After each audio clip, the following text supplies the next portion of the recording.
if the gospel is so simple, then why do we have so much arguing and debate over things like denominations in the church today? Have you heard words like eschatology, ecclesiology, soteriology, people's beliefs on all of these different points in Christianity that people go tooth and nail over, fight over, things like gifts of the Spirit and speaking in tongues? And is there an answer that you can even come to on any of these things? Well, I want to challenge you and say, who cares?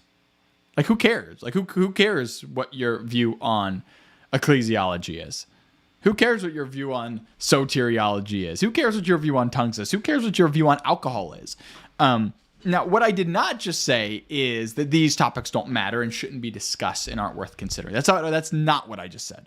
What I'm trying to say is these topics are like the most debated and argued in conversation pieces in the Christian world. And I would be really hard pressed to find biblically where these are the things that we should be focusing on. Actually, to the point where it says, multiple places in Scripture, in the book of Titus, in the book of Colossians, it specifies to not argue and debate over these topics of which days are more holy than others, or debates and disputes over things in the law. But these seem to be almost the only points that we as Christians today really want to be able to discussing at all. In the meantime, I have to ask the question, what did you do for Jesus yesterday? Personally, individually, what did you personally do for Jesus yesterday? Did you do anything for him?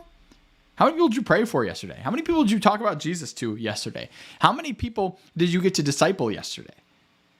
Because if you can't answer that question, but you can't answer the question on what view of communion is correct, then what did you really accomplish? I would argue nothing.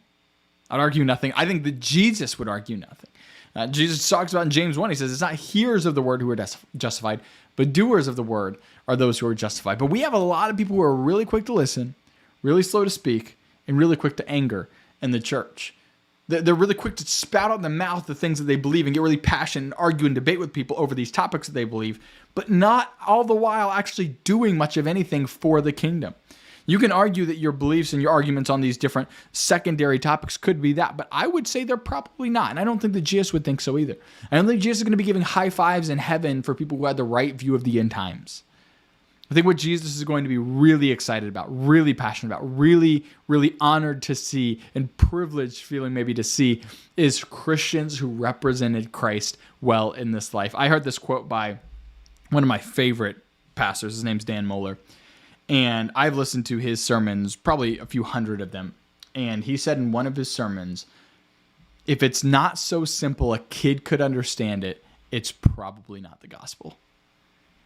And that statement has rocked me ever since I heard it about a month ago. It's all I can think about. If it's not so simple a child can understand it, it's probably not the gospel.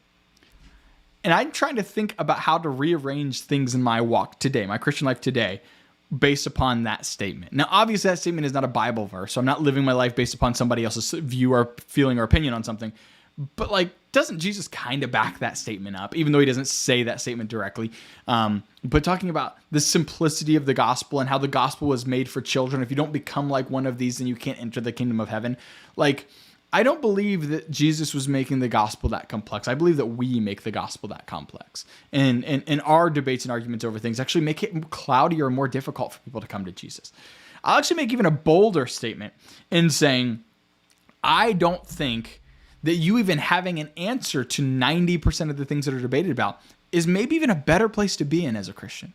To not even have the answers. I find that the older and maybe more spiritually wise that I get as a Christian, my answer, I don't know, comes up way more regularly in my faith. I think that's a good thing because it shows that I don't know and I don't have all the answers. And I don't think it really matters to have all the answers to a lot of these conversations, a lot of these questions that people are debating over. So is the gospel so simple in your life that a child can understand it? If you have kids, you know that this is actually a real challenge that you face, is explaining to your children Jesus. And is it really that simple or is it really that complex? I think people have a hard time explaining it because they've made it complex, but I don't think that Jesus ever did. And I think that we need to really discover or explore maybe how to make the gospel as simple as Jesus did, because Jesus did not make it confusing. He didn't make it complex. We make it complex. And I think our complexity is actually keeping people away from Jesus, not bringing more people to him. So How in your life can you make the gospel more complex? Right now, I'll just share with you my personal testimony and kind of life wrestle is what full-time ministry looks like. You think your whole life you want to be in full-time ministry. And then like for me, because of my job, I have the ability to be in full-time ministry. I don't really work that much, and I have the liberty to do this. And since I have the liberty to do this, I'm in a place where I don't know exactly what to do. It seems easy, but there's a lot of things I don't want to spend my time doing that I don't believe the Lord wants me to spend my time doing, I should say. Like, some relief ministry type stuff, like, just putting food in bags for homeless people, I don't believe is the best use of my time. So I'm just trying to pray and explore. And some people could say, well, it's better than what you're doing right now in your full-time job. And I would argue it's not. And the reason is because I get to talk to people about Jesus every single day at my job. I've got to preach the gospel to 2 people at work today alone, just because of my job. So I got to talk to more people today than I would if I'm just packing bags for homeless people. So again, not criticizing or bashing that kind of ministry. I'm just letting you my personal wrestle, my personal experience. And if I were to ask a child right now, if you had 4 to 8 hours a day to spend doing ministry, what do you think Jesus would want you to do? I think that's the answer we need to explore, because if a kid can't understand it, it's probably